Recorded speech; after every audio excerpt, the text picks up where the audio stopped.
This podcast is part of a series introducing the Piccadilly Radio Archive at Manchester Central Library. Thanks to National Lottery players, the library has spent the last year digitising hundreds of radio shows so that you can enjoy Manchester's pioneering independent radio history. Hi, welcome back. The Senate is expected to vote on this today. Turning now to politics. The US President Donald Trump was forced to die. In other news, a red postbox. Station support assistant who runs the British Antarctic Territory Post Well, that's all we have time for today. Gallaghers reported rescue operations. has made another offer to buy Warner Bros. Discovery as it seeks to top a rival plan from Netflix to buy.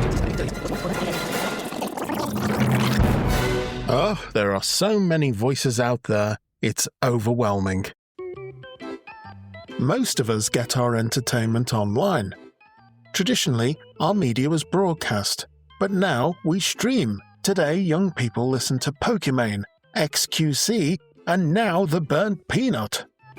In previous years, the equivalent of these influencers were radio presenters, DJs, and back then, DJs used to play music. But today, streamers play computer games. But the essence is still the same. It's a mixture of entertainment, personality, the personas of the presenters, and an element of humour. Today's streamers are not some brand new invention. I think they're actually just the modern-day version of radio DJs, and they build on radio production techniques to keep you hooked, with chat, wit, personality, humour, and in doing so, they build a community around them. So when I was growing up, streaming was broadcasting, and my favourite radio station was Piccadilly in Manchester. Here's one of them, a presenter called Steve Penk.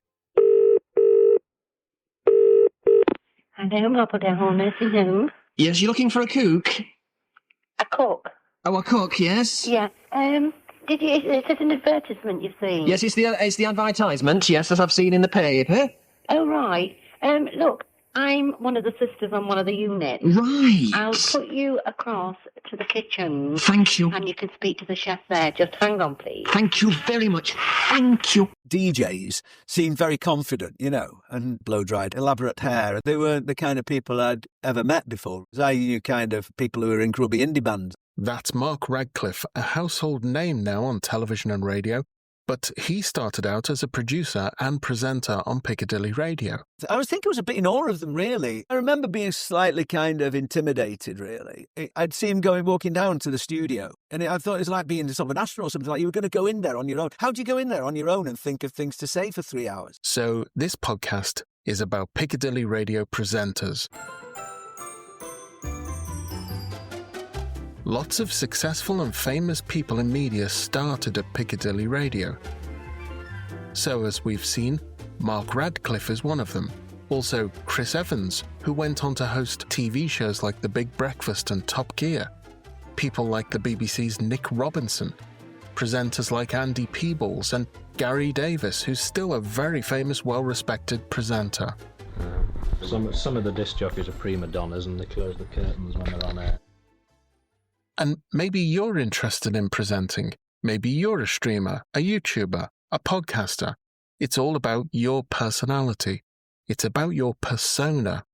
And it has to be authentic in order to maintain and grow an audience. And I'm applying for a presenter's job, me, a teacher. So I'm on a teaching wage. Go to my dad and say, I'm leaving teaching, I'm going into radio.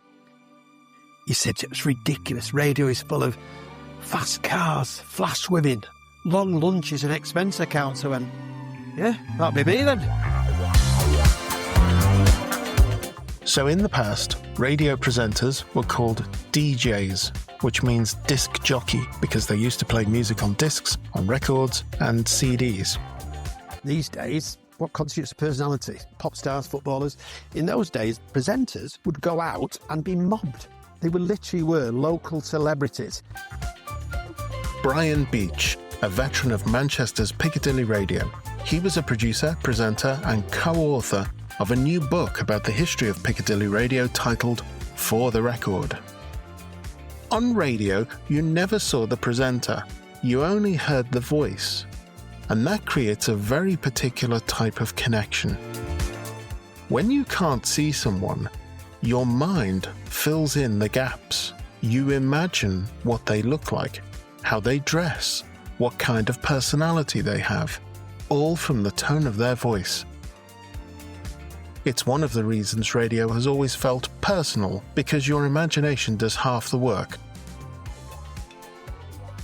Back in the day, instead of using social media, you would have been listening to the radio, and back then, presenters were doing the exact same thing as today's influencers. They spoke directly to the listeners.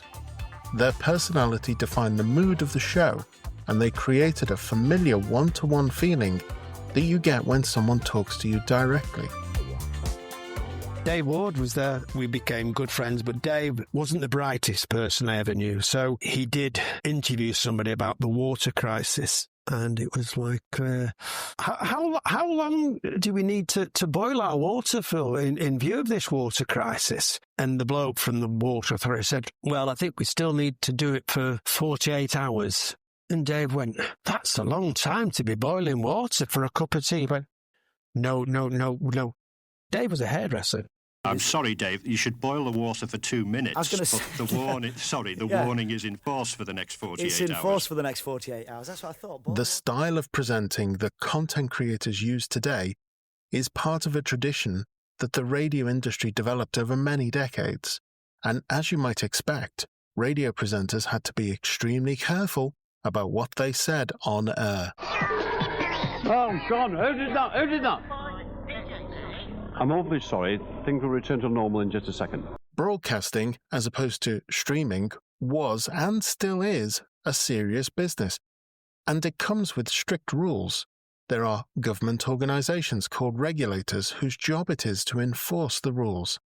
In the early years, the radio regulator was called the IBA, the Independent Broadcasting Authority.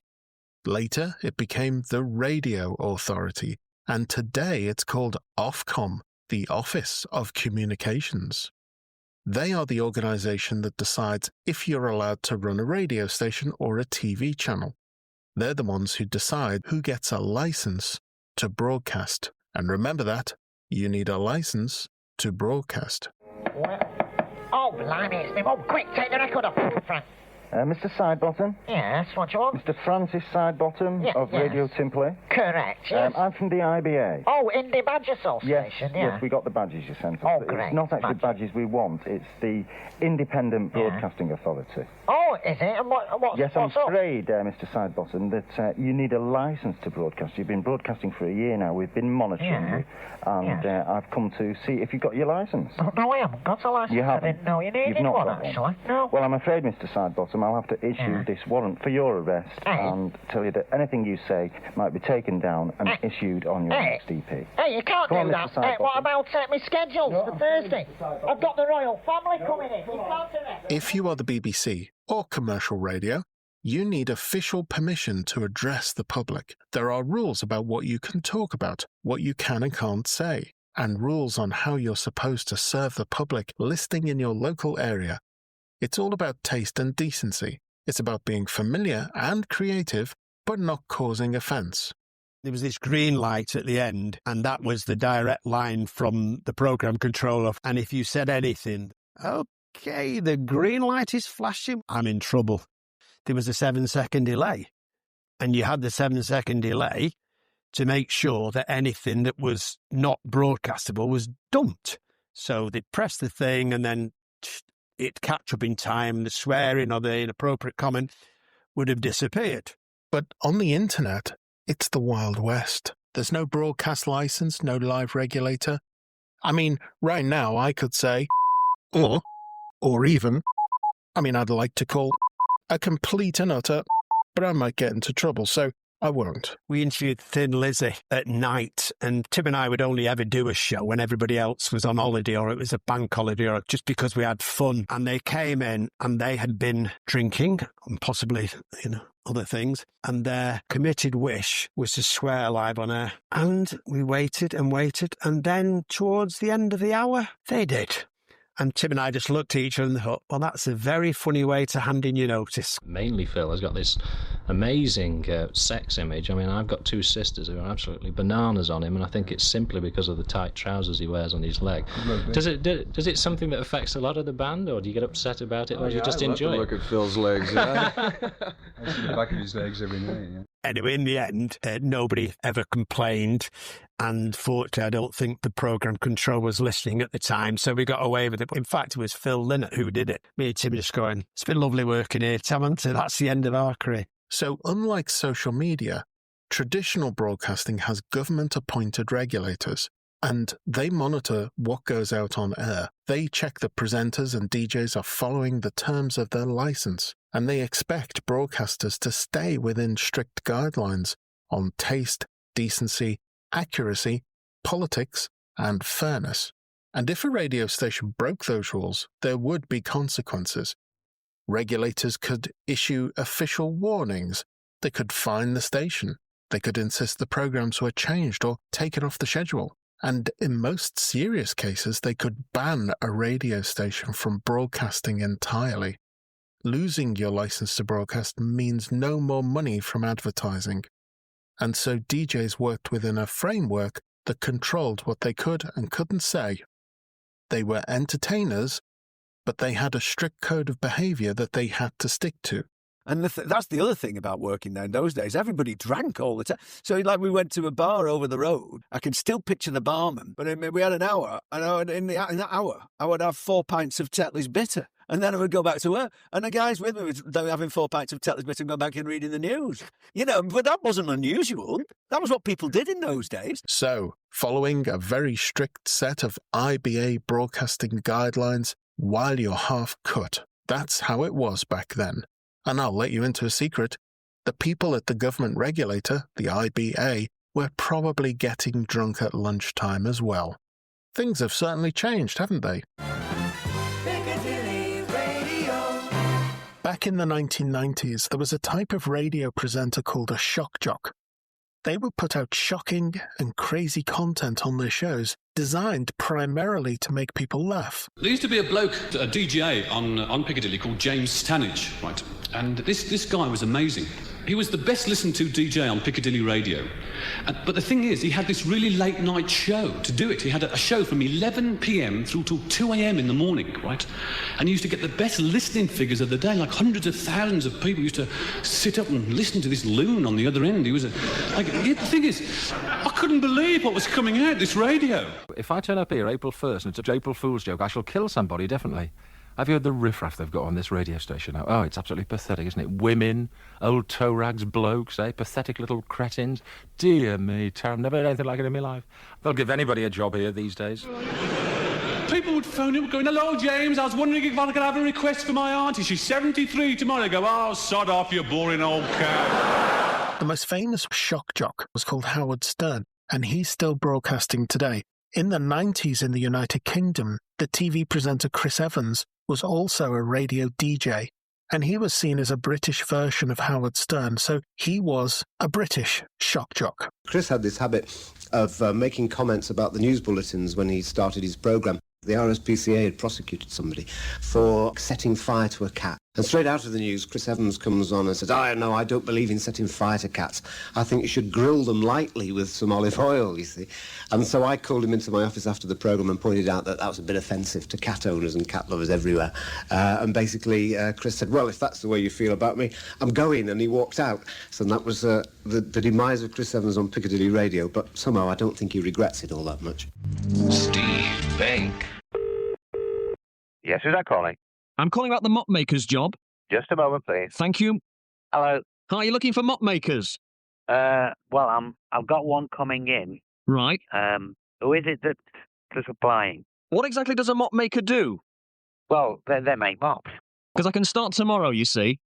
You can if you give them the job. Because I'm very keen. You won't be disappointed with me. That's a fact. Well. You haven't got any spare mops, have you? Spare mop? Yeah, because I need a new mop, at home. I don't know. I think you're getting a bit over the top at the moment, aren't you? I won't get bored doing this job, will I? Because it sounds a bit boring to me. I think you probably, the way that you're talking to me, I think you would get bored, quite honestly. Oh, really? Yeah. Right, how many mops will I be expected to make then in a day? Well, I think we better end this conversation now, don't you? Well, I'm very good, you know. You may be very good. I don't think I'd be prepared to employ you if you talk like that. Well, I'll start tomorrow then. You will not start tomorrow. Goodbye. Sorry? Goodbye, you won't start tomorrow, no. Well, the day after then? You won't start at all, thank you. Well, what about the day after that? You won't start at all, thank you. Hello. Hello? Yes, I'm the managing director of this firm, and I'm astonished at the conversation I'm hearing at the moment. Can you please just tell me what your problem is? Well, I'm very, very good, you know. I'm very good at making mops. What's your name, please? It's irrelevant. What's your name? Well, what's your name? Good day to you. Hello? Hello? Piccadilly was one of the commercial radio stations that treated radio as a place where new voices could make original content. It was a testing ground for talent, and it existed, doing everything that streamers do, long before the internet gave people that kind of freedom. Piccadilly Radio during the 1970s and 1980s felt less like having a job and more like belonging to something that really mattered, culturally and socially.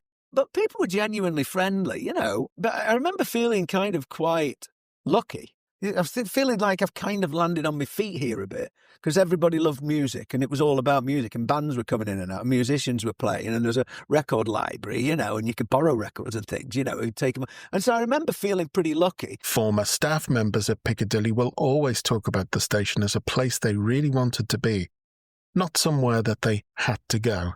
It was work, but it was fun. It was a fun place to be. Here's Liz Bracken, who worked at Piccadilly Radio from the very start.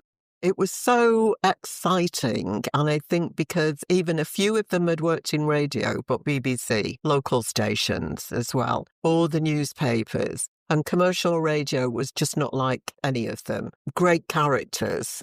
People would hang around after their shifts or drop in just to see who was around. People went into work on the day off. People went into work on the day off because it's better in work. It's fantastic. Even if you didn't have anything to do, you were there because you're part of a club. There was no social media. There was no internet. So people who wanted publicity outside London had to come to Manchester into what was the seediest, most depressing, urine-ridden environment. And you'd just be going down and there's Joan Collins coming up, or there's Brian Ferry. And everybody came through those doors, and it was just a time to be alive, really. It was a funny build. It was a funny place. It was sort of squashed between the floor. It was always a very claustrophobic place. You know, parts of it like being on a submarine or something. And it was stank. You were above Brentford Nylons and the Old English chip shop.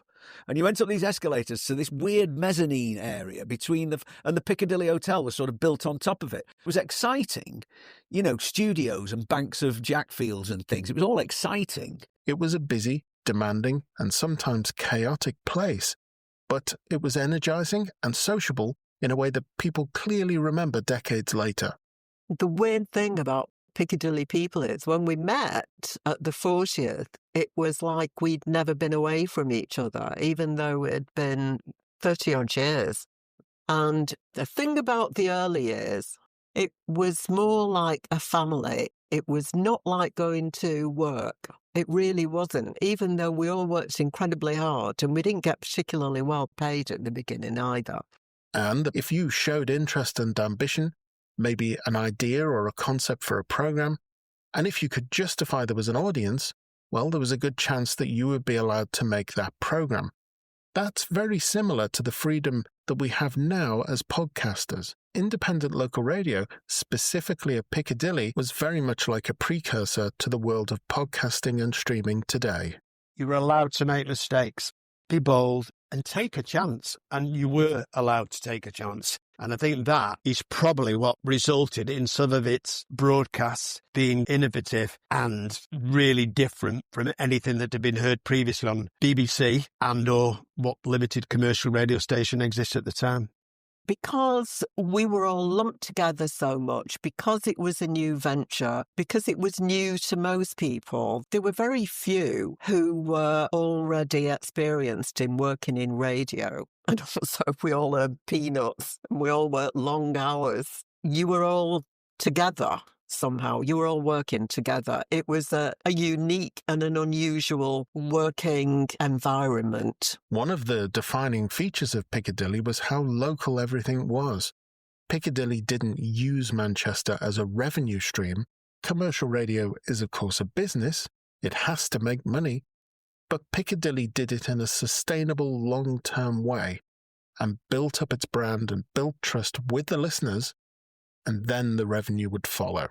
Everybody was not moulded because that suggested there was no opportunity for free rein. They were nurtured, I think, and the best of them was brought out by Tony Ingham, who had an uncanny knack of spotting talent and seeing it at its rawest form and thinking, there's something there. Many of the people working there were from the city or nearby suburbs. The talent understood the audience because they were from within the audience. There was no one more department more important than another because none of us could function without the other. We couldn't function without sales. Sales couldn't function without us. The presenters couldn't function without the sales side. Today we call this sector commercial radio. Back then it was still commercial, but it was known as independent local radio. Less emphasis on its commercial activities and more emphasis on the local community. Because people did listen, did monitor, did make sure that what output was going out was consistent. And again, it always allowed for free choice and it always allowed for some mavericks. The essence of it, individual personalities that were different but complementary. There was a strong sense that working at Piccadilly was very important. But behind that was lots of work, lots of care, and lots of discipline. For the people involved at Piccadilly, they measured that time period against the rest of their careers because it felt meaningful. An organisation takes its personality from the person at the top. End of.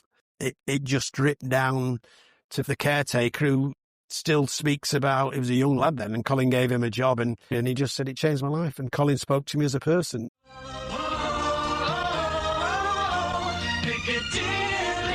Right, shall we call him at work then? Yeah, let's call him. Good morning, Extra Stores. Oh, can I speak to Bob Ryder, please? Hang on, love.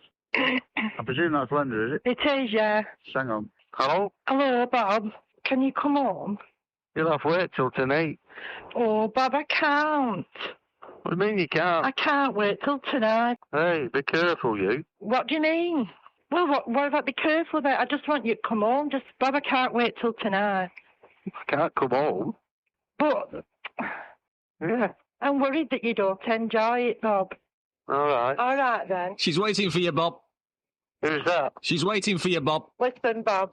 Bob? What? You're live on Piccadilly Q103 at the moment, Bob.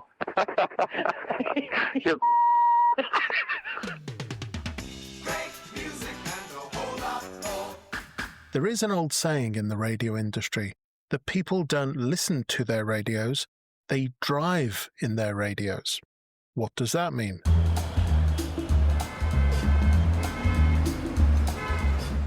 Most listening happens on the way to and from work, or with a radio quietly in the background at home or in your workplace. Radio sits in a secondary position in our lives. It's there alongside what we're doing, and quite often we don't notice. It's a subconscious thing. We are listening without noticing that we're listening. The DJ or presenter is chatting to you personally in your house or in your car using a one-to-one address that makes it feel direct and personal. With video-based streamers, that process flips because now you're actively watching them, so they take a primary position in your attention. Sound, and radio especially, works differently because it doesn't demand your full focus, your full visual attention. If you're wearing headphones or earbuds, the presenter's voice is basically sitting on your shoulder. That combination of intimacy and sound technology makes it very close, very private, and directed at you personally. DJs and streamers understand this, and they talk as if they're speaking to one person. That's very different from television or the news, where presenters are addressing a whole household, a family audience, or even an entire country. Think about me and the way I'm presenting this podcast. I'm making a conscious decision not to talk to you as an individual. I've chosen to present this as though I'm talking to a class of students. So I'm being actually quite formal and quite distant, but think about that closeness. Think about the intimacy. When a Piccadilly DJ sounded like they were sharing your afternoon. They were sitting next to you in the pub. They were sitting next to you on the sofa with a cup of tea. What's happened, Jeff? I don't know. It's a dodgy machinery they're giving me today. Andy Wright here with the dodgy machine, with half his records nicked, his theme tune nicked, trying to do a 2-hour spectacular. So it'll be probably less than spectacular. And I'm fed up of eating turkey, and I've got no reverb. Do you fancy a drink, Jeff? No, not while I'm on the job, no. Fancy a record? I won't mind a drop of Iggy Pop. On the rocks? All right. That's an Iggy Pop on the rocks for the gentleman in the corner.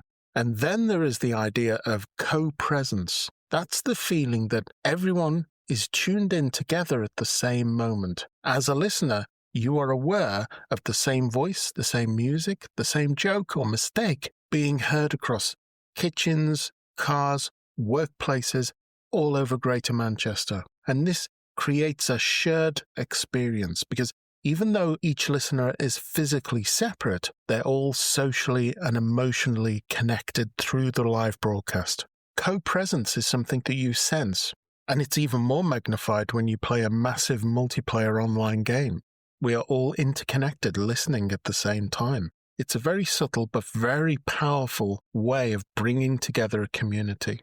So in addition to radio being intimate, it can also be sensed as a larger, communal, simultaneous, shared experience. It's only now, really, that you fully realise the affection with which the people of Manchester embraced the station. And, of course, not as listeners, or not merely as listeners, but as participants, you know. There was a steady stream of people walking up the piazza to pick up their Piccadilly Radio sticker, hoping to catch a glimpse of one of the new local DJs, something they could never do with national network radio, you know. And they were part of the whole thing. I don't think it really dawned on us how positive the reaction of these people was. There are also some voices that work very well on radio, and there are some voices that don't.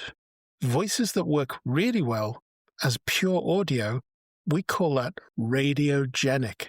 It's like being photogenic, someone who looks really good on camera, on film. Someone might have a really good voice for music, and some people have very good voices for radio. So the word radiogenic makes sense. A radiogenic voice has warmth, a certain pace, but it can also mean an authentic accent, sounding like you're from the place you're broadcasting to. Not polished, not slick as a professional BBC voice, something much different, something authentic from within the place it's being broadcast to. And a good example of that would be Mike Sweeney. Hello, welcome to the second half of the Dylan Sweeney Show. And my guest today is, what's your name again?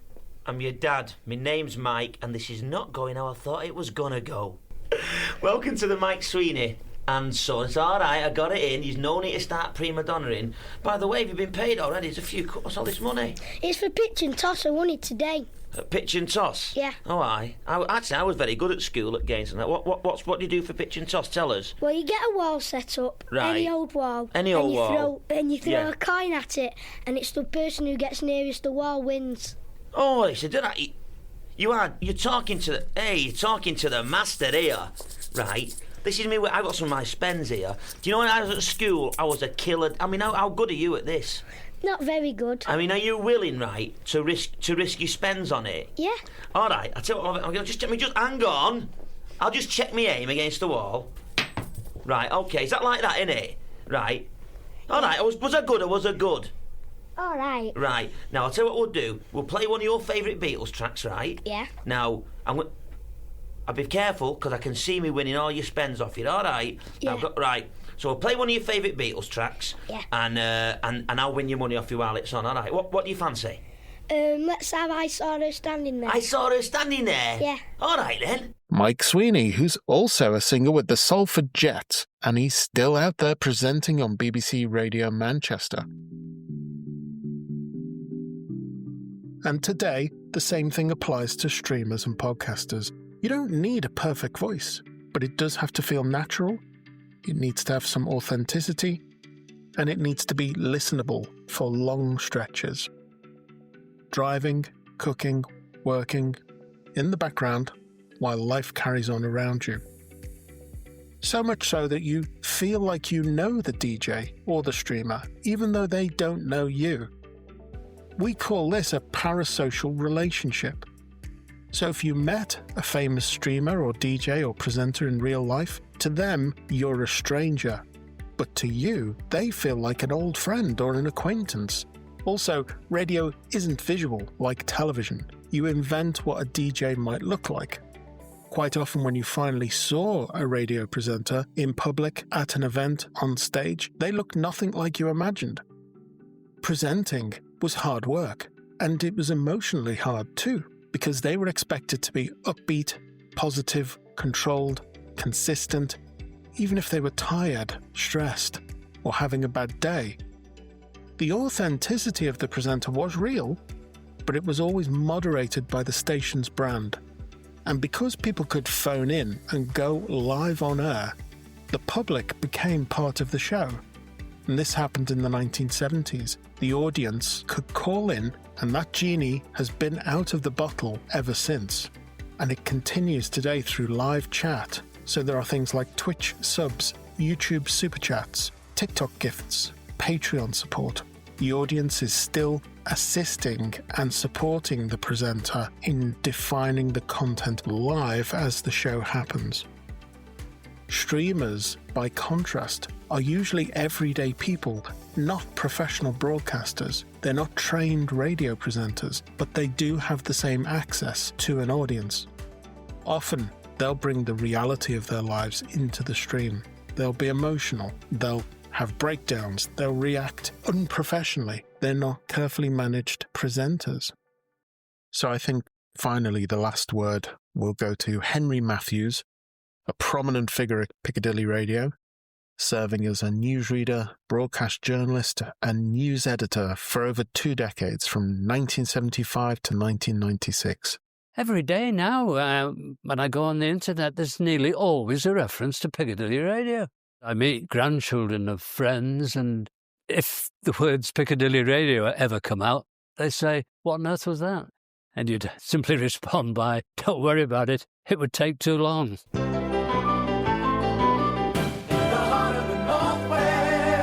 This podcast on the Piccadilly Radio Archive Project has been made possible by the National Lottery Heritage Fund and the Manchester Libraries Trust.